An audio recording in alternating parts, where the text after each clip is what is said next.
Yang harus kita sama-sama ingat nih, harus kita sama-sama ingat deh untuk urusan rezeki ya. Rezeki itu udah ditaker, nggak bakal ketuker. Ini yang paling penting nih. Rezeki udah ditaker, nggak bakal ketuker, men. Nah, karena kita rezekinya udah ditaker, then it's your choice. Mau nyarinya pakai cara halal atau pakai cara haram. Ngerti gak? Sama kayak ajal kita, umur udah ditaker, nggak bakal ketuker. Oke? Terserah kita, it's your choice. Apakah kita mau menjalani hidup itu jadi orang baik atau jadi orang jahat. Jadi life is like, hidup ini kayak main arung jeram, men. Atau yang lebih gampang lagi, hidup kayak ini dah, biar gampang jelasinnya. Kayak handphone. Selama itu baterai handphone masih belum mati, ya handphonenya nggak mati. Dan it's your choice. Apakah ente mau pakai handphone itu untuk nonton YouTube film porno, atau ente mau pakai handphone itu untuk nonton YouTube ilmu-ilmu yang bermanfaat. Once again, rezeki itu udah ditaker, nggak bisa ketuker. Then it's your choice. Apakah mau cari cara pakai halal atau mau cari cara pakai haram. Dapatnya segitu-gitu juga. Jadi life, kalau ini hidup itu kayak kita main arung jeram, men. Lo mau orang baik, lo mau orang jahat, lo mau menikmati arung jeram itu atau tidak menikmati arung jeram itu, ente akan lewat di sungai yang sama. Bener gak? Bener gak? Kalau ente nggak bisa menikmati, ente cuma tutup mata doang, pegangan terus, ya udah, teriak-teriak ketakutan, sampai juga di ujung, bener gak? Tapi kalau ente enjoy life, enjoy menikmati main arung jeram tersebut, ya iya sih, namanya juga main arung jeram, pasti ada up and down, bener gak? Persis kayak main arung jeram. Ketika itu perahunya udah mau nabrak batu dan kita nggak ada sesuatu yang pun yang bisa kita lakukan karena enang udah pasti ketabrak. Yang kita bisa lakukan pegang erat-erat tuh tali di perahu kan. Perahu bakal nabrak. Orang baik juga bisa kena musibah sebagaimana orang jahat kena musibah, bener gak? But then get ready to back on track. Bener gak? Bener gak? Bener gak? Jadi bad things happen to good people. As bad things also happen to bad people. But then, sebagaimana kita main arung jeram, pilihan kita. Apakah kita mau menikmati hidup itu dan menjadi orang baik? Atau kita jalani dengan penuh kecurangan. Misalnya kita jorokin teman kita biar jatuh dari perahu, bener gak? Malah yang jadi koruptor tuh, aneh kasih tahu aja ya. Kalau ente bisa kaya dengan cara korupsi, ketahuilah Anda bisa juga kaya persis sekaya itu dengan cara halal. Karena rezeki udah ditaker, nggak bakal ketuker. Lu cari pakai halal, segitu dapatnya. Lu cari pakai haram, segitu dapatnya. Kalau lu bisa kaya karena korupsi, cari aja pakai cara halal, segitu juga dapatnya. Takut banget sama duit. Bener gak? Bener gak? Bener gak? Jadi kalau menurut saya, Jalaluddin Rumi pernah mengatakan, if you want money more than anything, you will be sold and bought your whole life.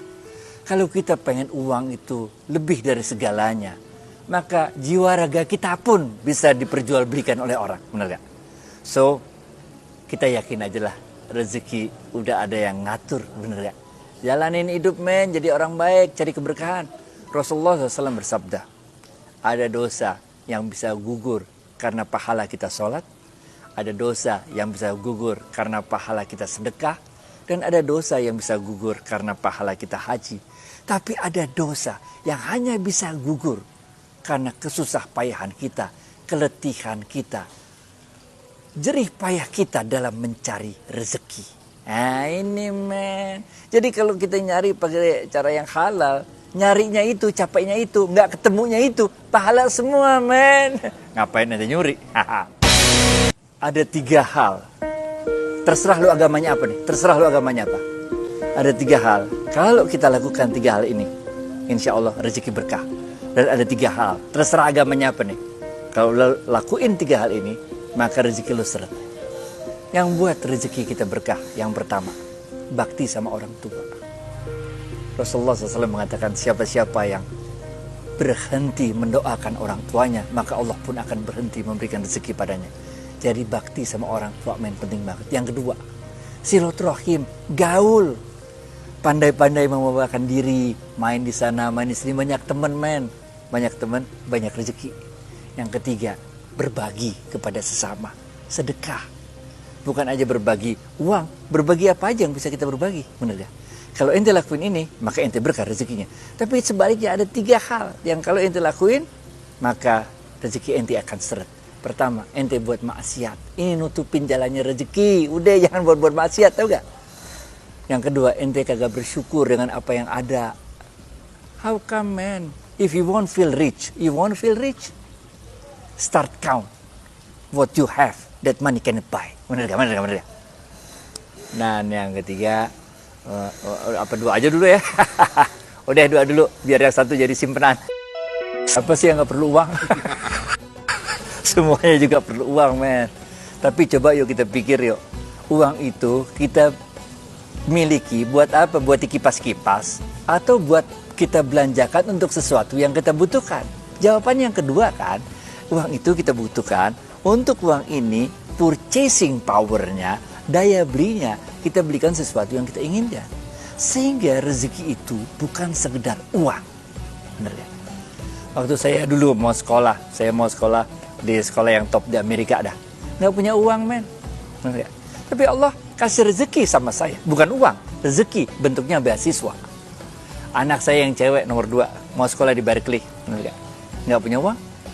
Allah nggak ngasih uang, tapi Allah kasih rezeki. Bentuknya bukan uang, tapi beasiswa.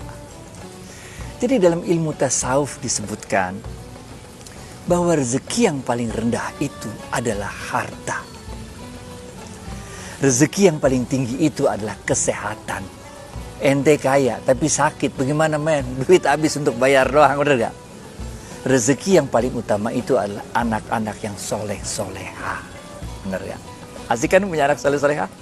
Dan rezeki yang paling patut disyukuri itu adalah husnul khotimah.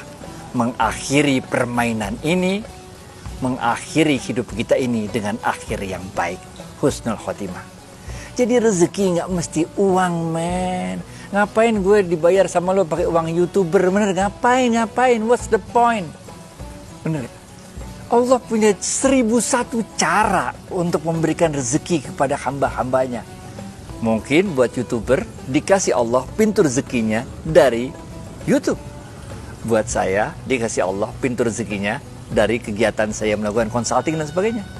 So insya Allah jangan pernah menyerah. Kita usahakan cari rezeki yang halal saja dan merasa cukuplah dengan rezeki yang halal saja. Thank you. Assalamualaikum warahmatullahi wabarakatuh.